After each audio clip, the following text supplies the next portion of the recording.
Welcome to Beyond the Strikes, and I'm delighted to say we're joined by your new favourite fighter, Mason Jones. Mason, how are you doing today? Good, mate, but you got to remember the dragon part in this. Mason the Dragon Jones. You always got to remember that part. It's key. Nah, mate, I'm good. Thanks for having me on, and thanks for being so understanding and jumping on early for me. No worries. Well, do you know what? I'm going to jump straight to our question then. So we've got a question on the dragon, but first I wanted to know, how tempted were you to run with the fighter nickname of Indiana? Oh, I didn't even think of how, to be honest. My coaches actually wanted me to go with Home Alone, Mason Home Alone Jones at one point, because they reckon when I cut weight, I look like Macaulay Culkin when he was a crackhead. So that was a big no for me. The dragon's something I've liked for a long time, and it's something I wanted to go with. But yeah, we didn't think of Indiana. How did you get the nickname the Dragon? So it was an accumulation of different things, really. It was something we'd spoken about. Paul Felder was the only dragon in there. Obviously, the Irish dragon at the time, Machida, had just retired, and I sort of I've always been really like sort of bragging rights. The Welsh Dragons always got the bragging rights to the flag. Like we've got the best flag in the world. And I was saying when I was coming through training, there was something that we always talked about, which was the mindset of the dragon. And it's something that I was always talked about as a kid, which is like keep the fire in your belly and keep your head ice cold. And it was just an accumulation of things. But it was something that we thought would work well, and it's something that also by me. So it's something. I'm not like one of those. I've got like a cool backstory where it was like a lot of them have. It was just something that sounded cool and something that we thought Honestly, would run it with. worked so well for you. I think we've had proper fun this week watching all of your fights because they're just so explosive. Like, have you ever had a boring fight? No, to be honest, I've had some fights that haven't really gone that well for me. In certain respects, I've always learned from. I fought Comte on the Cage Warriors card early on. I think it was like my third pro fight, my third or fourth, and I actually had a broken hand going into the fight. So I remember I come out and I couldn't really strike them because my hand was in so much pain. So we was like, oh, we're just going to wrestle him, take him down and sub him out. And I took him down so many times, and they were all big slams. And I remember by the end of the first round, I was like, right, so this wrestling style isn't working because I slammed him like 8 or 9 times and he kekeeps getting back to his feet. And I'm like, I must be doing something wrong. So I didn't finish him. That was my first decision that actually did annoy me because I should have finished him. We went to the end of the first. We went to a decision, and when we went back to the corner and we spoke about it, and obviously we reviewed it, that was the start of my move out to TAM, where that was the first time I went out because I really wanted to work on my wrestling. And it was just one of them things. Like I completely changed my wrestling style after that, and then obviously a year or two later, 2 years later after my first UFC debut, I ended up changing my wrestling style again, especially my defensive wrestling style. And everything is just to do without train out in Team Alpha Male. Yeah, and I mean, you mentioned Cage Warriors, and you were so successful at Cage Warriors, being double champ there at lightweight and welterweight. Do you have a preferential weight class? Yeah, lightweight. When I fought a welterweight, I was still fighting as lightweight. Like I literally won the welterweight title as a lightweight. UFC sort of like my run so far has been difficult. I've made so many mistakes. Like I messed my debut up against Mike Davis. That should have been a clean win for me. Just a lot of things I messed up in that prep. My second fight against Alan Patrick was going to be my proper debut, my homecoming, and I was performing. Literally, I was performing about 40%, and I was destroying the man. And then obviously I made a mistake, poked him in the eye.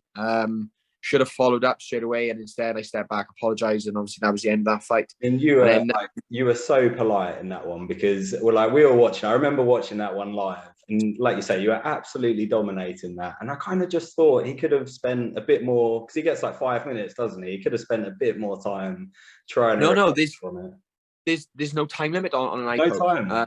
No, and the referee was saying to him, because he didn't even see the eye poke, and he was saying to him, look, take some time. leave it a little bit, and then if we'll see if you can recover. And he said, no, can't see, blurry, can't see. And actually, after the fight, as soon as we left the cage, they started celebrating. So they were banging on the walls, throwing their t-shirts in the air and cheering. And yeah, so it was, Alan's not my favorite fighter in the UFC at the moment. Obviously, then he was meant to fight me in a rematch. Pulled on a week's notice with a cut to his eye that was non-existent. And then the UFC rewarded him for that with a co-main event slot against Michael Johnson. So so I just need to step my game up, I think. But then my third fight then was against. Mate, it wasn't. I fought against Onima. I actually fought that fight with the flu. I busted up sternum. I cracked my sternum, and my knee kept dislocating constantly.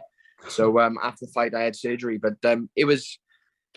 it happened in the fight, was my knee injury. But big thanks to the UFC for paying for my surgery on my knee. So yeah, I'm all good now. Oh, that's excellent. And going right back to the start, how did you get into combat sports?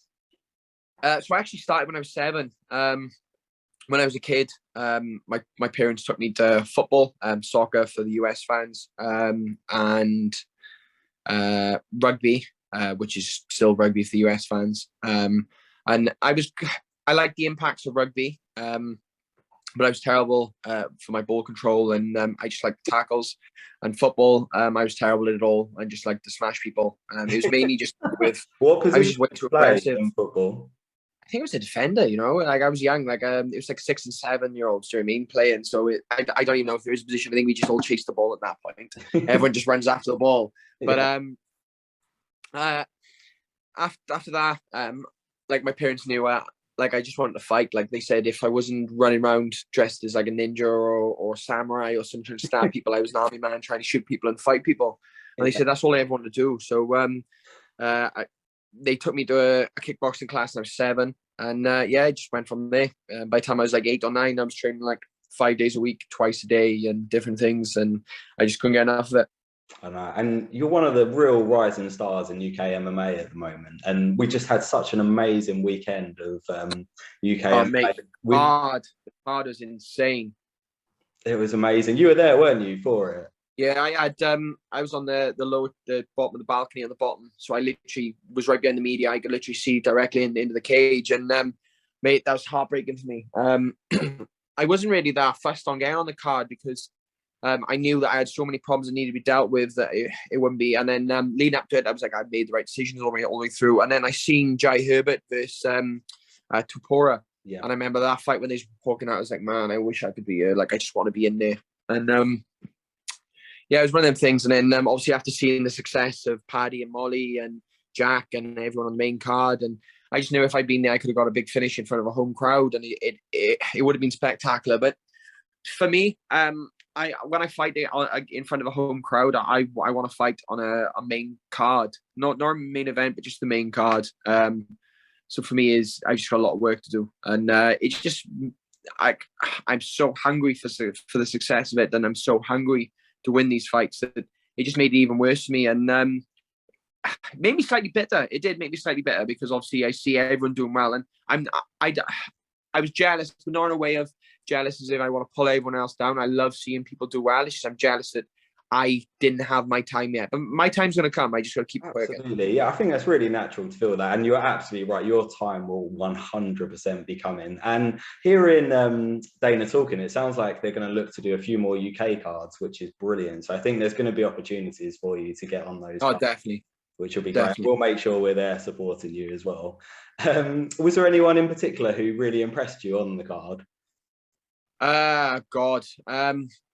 I literally got there just as Mokev's fight was finishing. Mohammed Mokev. I knew he was going to do well, but a first round finish like that, how clean he was very impressive. Obviously, I'm there supporting Corey and Jack, and they both performed really well. They both had really tough tests. Paddy had a good finish against someone that was someone who wasn't a test for him. I think it was a good fight for him. He showed off. I think the most impressive person on the card for me was Meatball Molly, actually. To knock the girl out the way she did. I actually called the knockout. I spoke to Molly after the fight, and the start of the third round, I was like, she's going to knock her out this round. I could see it because the girl started eating a lot of her shots, and Molly had power levels really dropped down. I literally said she just needs one big one. But I did nowhere near see that spin elbow come. So yeah, amazing. Massive congrats to Meatball Molly. Obviously, Tom Aspinall was impressive the way he's running through people.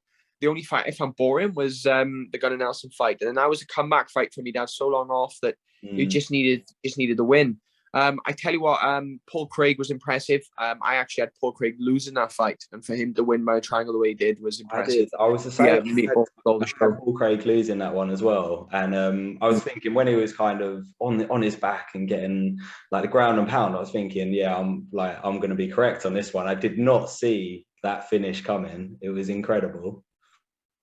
Triangle, yeah. And so the next round we've got for you is called the hypothetical round. So we're going to ask you a really random question. You can be as random as you want with the answer. So the question is, it's a zombie apocalypse and you need to escape the city to the safe haven of the valleys. Which fighter do you team up with and why? Oh, that is a random one. I actually, I love zombie films. It's one of my loves of the world.